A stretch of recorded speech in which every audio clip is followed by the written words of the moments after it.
We are live. Hey, everybody, welcome. This week I've got Jonah from Blend to talk about learning tech and hospitality and what the future holds and all those sorts of things. Jonah, firstly, thanks very much for joining us. No, Matt, thanks so much for having me. And no, excited to be part of this. Cool. And look, before we kick off, maybe it'd be nice just to share a little bit of your story and the story of Blend. Like, how did you find yourself doing this? Yeah, no, brilliant. So, Mac, thanks for having me on this call. So, I'm Jonah, co-founder of Blend, and we like to position ourselves as where TikTok meets workplace training for frontline and deskless workers. We're becoming the champions of short-form video training in hospitality. It won't surprise you then that my background is in video production. I came into the video content creation space, having spent 8 years in Adland, working on TV ads for the likes of HSBC, Shell, Microsoft, BT, and really sort of honed my craft in short form video expertise. But hey, had that light bulb moment where I thought, do you know what? Now's the right time to turn my knowledge of video away from sort of selling and into actually inspiring the next generation through short form video. Cool. And what in particular is it about short form video that you find so interesting and important at the moment? We're going through an incredible sort of transition, particularly in the deskless industries. The workforce and the demographic is changing. If you look at the latest statistics, I think that 27% of the workforce will be Gen Z by 2026. We have to adapt. The old school way of communicating to your employees is changing, and its onus is on the technology to adapt and evolve to speak in a language that particularly Gen Z, foreign workers, and neurodiverse workers really understand. Okay. I remember seeing a TED talk, like it was quite a while ago, like 10 years ago, I think. And the premise was the whole medium of communication is going to shift now that we've got the bandwidth to share video. Like, I can't remember who it was. I should have done some research before jumping on the call. But the premise was like, before the printing press, the way we all communicated was face to face, like, and we'd send ambassadors to other countries to communicate because that was way more effective. And that's how our brains are attuned to learning and picking up messaging. And then obviously we invent the printing press, and the difference is it's much easier to scale print than it is a person. And consequently, the written word becomes dominant for a couple of centuries. And his idea was like, now that we can send video, we're going to, if you like, revert back to this sort of face-to-face communication. Is that what you're sort of trying to jump on? Yeah, I mean, for us, it's all around, pardon the pun, a blended learning approach to this. What we're seeing here is the kind of the people in this industry hospitality staff don't want to move away from in person. They just want to supplement it in a way which takes the onus of the time consuming, the repetitive, and really focus the in person on the kind of the confidence building. And this is where short form video can do a lot of the heavy lifting, particularly with some of the repetitive stuff. And the kind of the magic moment following the technology trends is right here. It's the mobile phones, right? We've all now got our own personal director in our pocket, and it's around how you can sort of follow the core principles of user-generated content, short-form video creation, in order to be a learning creator yourself. Okay, and help me. So I think if I talk to people in the space, I think everyone can sort of get their head quite easily around the idea that video is great. We should be sharing video. Short form video is great. Like you say, there's I think a generational expectation around that. But people struggle with like, how do you actually get people to generate it in the first place? Like we all like, I'm on social media. I'm much more consuming stuff on social media. I post maybe once, like a tweet once or twice a year. Like how do you actually get people to generate the sort of volume of content and the quality of content you need to actually get it to work? Matt, it's the funniest thing. We're all incredible content consumers. We see content on a daily basis. But then when we're tasked to actually go and create the content ourselves, we have that kind of moment, oh gosh, how do I create that? So what we're finding is that our main point here is how can we show HR, L&D, people, team, and experts how actually, do you know what, in their teams, they do have the relevant content experts. They're just sitting in a different department. So when you look at, for example, the marketing teams, they're absolutely smashing their TikTok channels and their Instagram reels.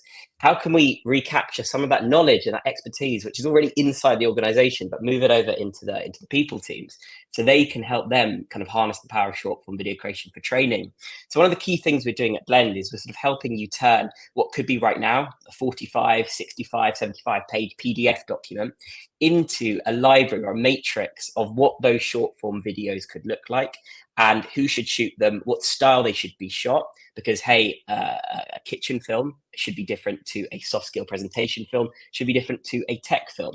And it's how about we can shape our kind of our matrix for our teams to sort of show them how simple it actually is to create, as long as they have the right structure behind them to help them do that.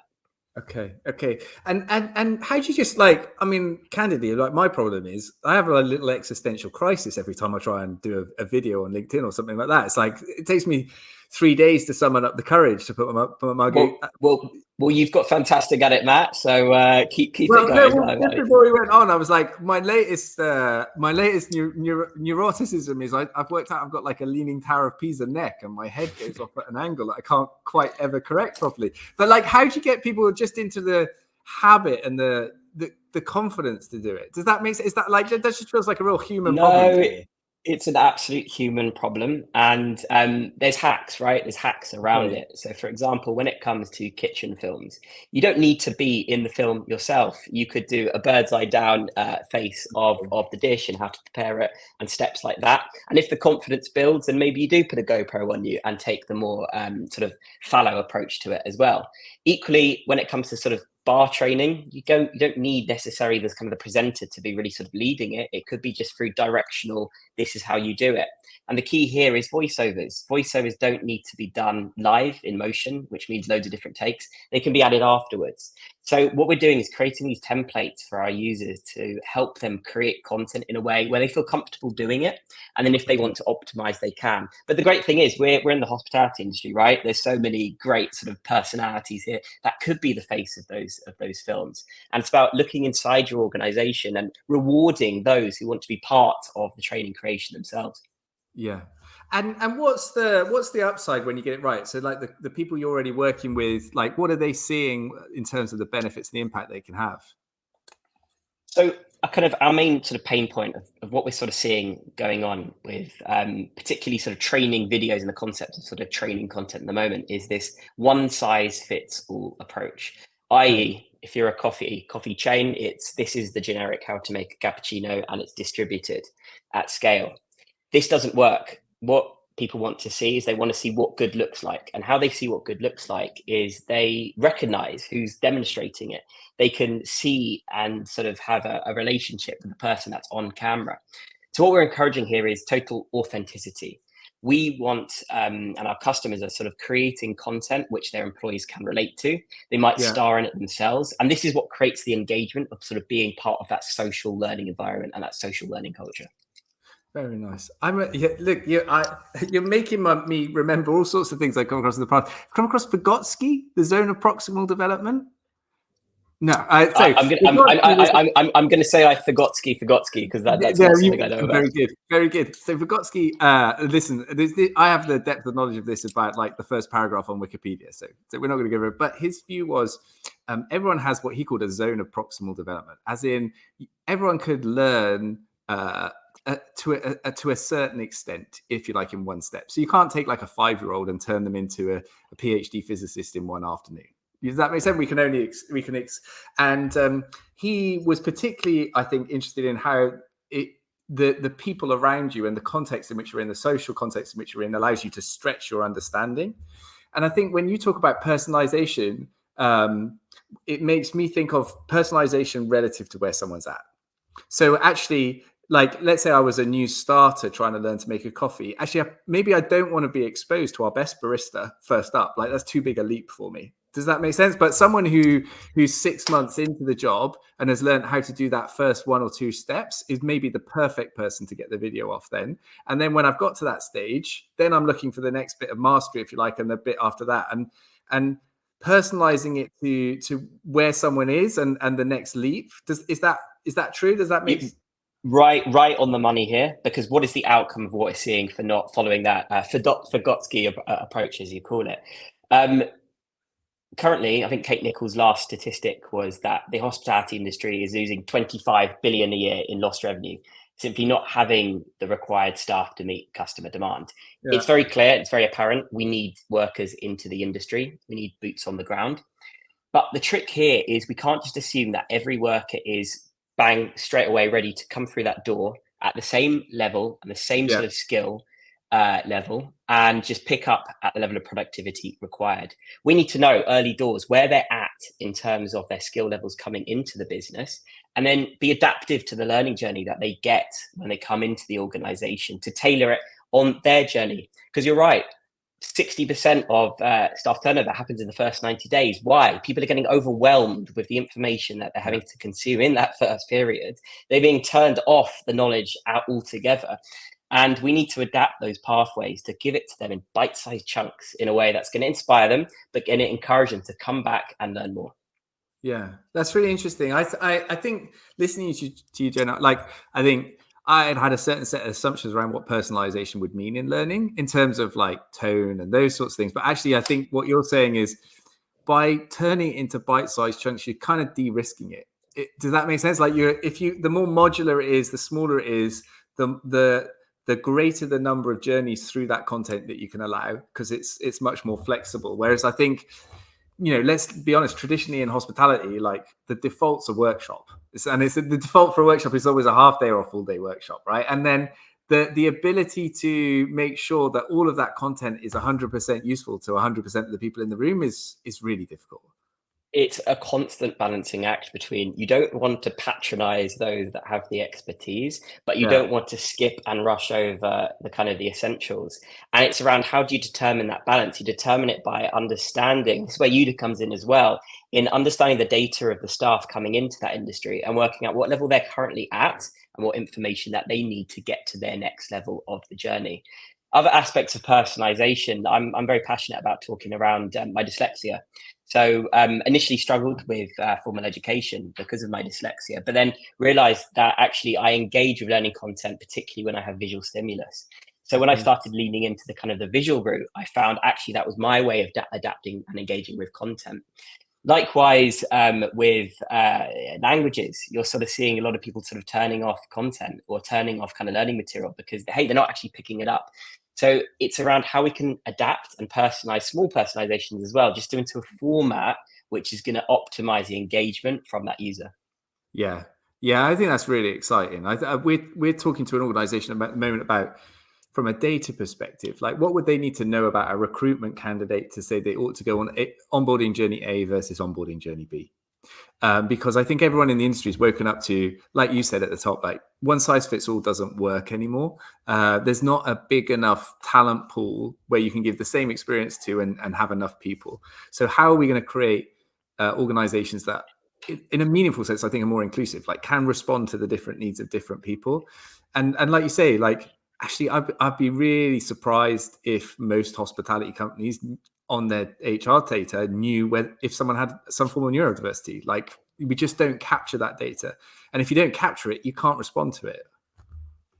Completely. And it's horses for courses, because also the content you kind of need at that point differs depending on what the context is.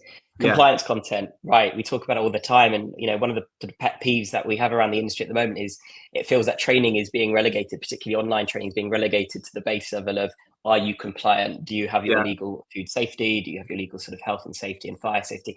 Great. That's kind of steps you have to do on day one. But everything else, that journey can be adapted. That's when the kind of the personalization of that content really kicks in and really starts getting exciting.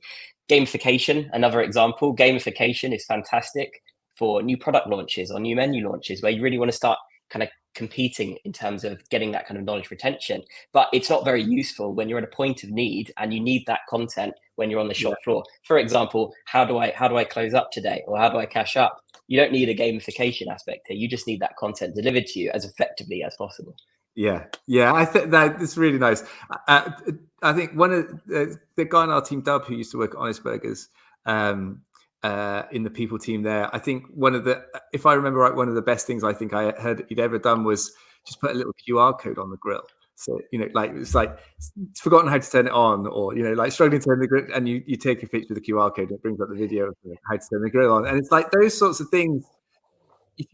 If you can weave the learning into the environment, like the pickup points on the learning into the environment, you can just make people's lives hell of a lot easier.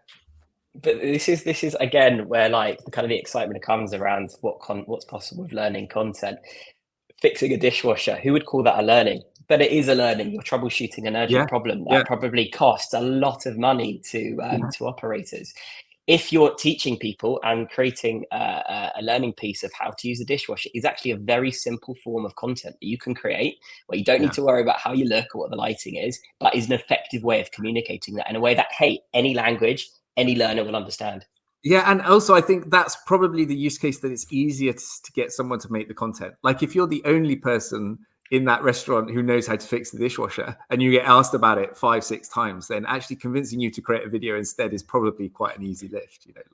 But then the question as well is who should create the content? If you're a dishwasher manufacturer, you should have created this content already. Why should we not ask our suppliers to provide us with the content so it can be hosted on the platform? Yeah, but they're making all their money from the service fees.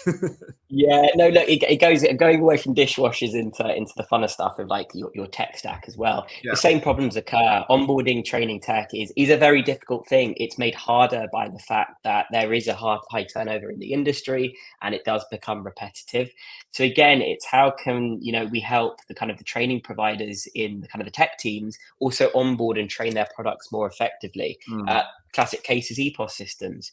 How we're talking to customers who all have the same struggles, engaging their staff with how to use the EPOS systems, but then you find actually they're all on the same EPOS systems. So that's a shared piece of content that rather than one customer creating individually, it's actually something that does work effectively on a network effect of distributing it out to all of them. I think suppliers is the other big one, like food suppliers. That's like understanding the provenance of where the dishes come from, the sustainability around that. It just gives, particularly if you're on the front line, like the confidence to be able to talk about what you've produced and where it's come from, and those. I think that sort of stuff makes a big difference. The big thing that I'm really passionate about here is flipping the head on learning and development, in the sense that previously it can be perceived to be a bit top down. Yeah, it kind of comes from that kind of classic, here is the PDF book, or here is the kind of the bound book of how we do our learning and how we do our training to be an employee at this company, and being cascaded down into the company. We want a bottom up approach to learning and to training where, hey, everyone can be a learning creator, everyone can be a learning contributor. Someone might make cocktails different to someone else. It's how we can share that community so everyone can be part of the journey rather than just perceived to be a consumer of that content. I think it's really interesting, Jonah. Like, if I was being slightly controversial or critical, I think in lots of organizations, people within learning development, within training teams, have got their sense of prestige within the organization by being the people who knew the answer. Like, and I've seen, the sort of classic, an L&D team or a L&D professional will go away for 3 months and write a course, and then they'll release the course. And if I was being really, they just try, I'll push it a little bit. Like, the last thing they want to know is whether the course is any good or not, because I've just spent 3 months doing it. And if people don't like it, it doesn't work, and it doesn't affect change, then it's my professional reputation on the line if it doesn't work. Whereas what I think you're saying is, how do we switch the frame around how people see their role so they're not having to generate the answer to stuff? It's like, how do I find the people within the organization or outside the organization who know this, and how do I facilitate them contributing that content? L&D managers, HR managers, like everyone in the industry, is utterly time stretched. So what we're trying to do is alleviate the time that they need to do to create the courses by working out creative solutions for where we can source this information. Is it external material, or is it a case? And this is where kind of Blend and Yuda particularly come in as well, is how we can help them as subject matter experts reform, re-articulate and reshape their same learning materials and their same knowledge just into a template and a modality that will in turn be more engaging to the end user. I.e., how do we turn an hour interview with you into a series of micro-learning courses that will engage with your consumers by taking the heavy lifting off you for that sort of content course creation aspect? Cool, cool. So look, let me put you on the spot. Like, if you had 3 sort of tips for someone perhaps working in an L&D team in hospitality at the moment, like 3 things that people could do differently after the end of today's call. It won't surprise you. Number one, embrace video. Look, we've all got our own pickups and our own kind of grievances around how difficult, how complicated, how sort of costly that could be. Utterly untrue. It is cheaper, easier, more effective than ever to embrace learning content. I'm always happy just to speak and help people sort of grasp the power of how they can turn their current materials into short form video. Embrace your workforce. Again, how can you involve your workforce in this process, make it more rewarding, make it more collaborative, so you can understand sort of what they require from learning materials, but also how they can participate in it as well. And then lastly, embrace new skills. The new skills all the time. I think the latest stat is that the average digital skill only lasts 3 years. I think it's even less now, probably in the hospitality industry. But there's incredible innovation with concepts, with new products, with new ideas happening in the industry. Let's embrace it. Let's turn that into learning material, and let's all be part of that culture and that journey of innovation. Cool. And then last one, like if you scan forward, like, I don't know, 12 months, 18 months into the future, what would you like to have changed with it and within the industry and particularly around the learning space? I mean, I'm going to have to go with the fact that AI is going to change, how we do our jobs, how we train on our jobs, how we learn our jobs, how we operate. I would love to be part, and this is why, I'm a founder in this industry. Matt, you're a founder as well, sort of exploring the opportunity of AI, because first and most fundamentally, this is a people first industry. Mm-hmm. And we want to work out how AI is going to help assist in a non-combative way, the people first industry, and make their lives easier in a way that doesn't take away from the fun, the engagement, the excitement of what this industry is all about. So I would love to be part of that journey of how AI is used in an effective way to contribute to a more rewarding and a more engaging people and learning environment in the industry. That's awesome. And Jonah, look, if people wanted to find out more about Blend and like, where do they go?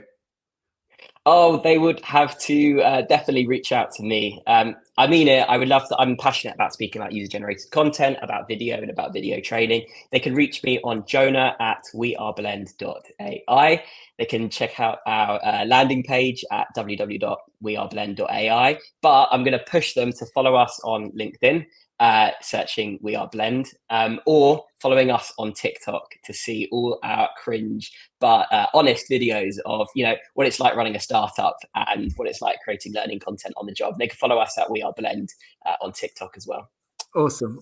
Jonah, thank you so much for your time. Really appreciate it. There was loads of great stuff in today's conversation. So as I say, thank you very much for sparing your time and sharing your thoughts.